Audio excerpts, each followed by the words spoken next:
পাঁশকুড়া থেকে কিছুটা দূরে এইটা একটা নতুন পোল তৈরি হচ্ছে।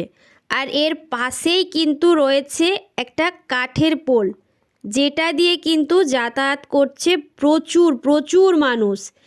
এই হচ্ছে দেখো সেই জায়গা যেটা দিয়ে কিন্তু নেমে হাঁটতেও পারো, গাড়ি নিয়েও যাচ্ছে। এইটা দিয়েই কিন্তু মূল যাতায়াত চলছে মানুষের। এই যে পোলের অবস্থা তোমরা শুধু দেখো একটাবার, যে কতটা খারাপ পরিস্থিতি পোলের। কাঠের পোলটা প্রায় কাঠগুলো ভেঙে গেছে, যে মানুষের কতটা অসুবিধা হচ্ছে এতে যাতায়াত। এটাই তো মেন রাস্তা, তো শুধু বাইক কিংবা হাঁটা পথ ছাড়া এটা কিন্তু কিছুই হচ্ছে না। এই পোলে আর কোনো কিছুই যাতায়াত সম্ভব নয়।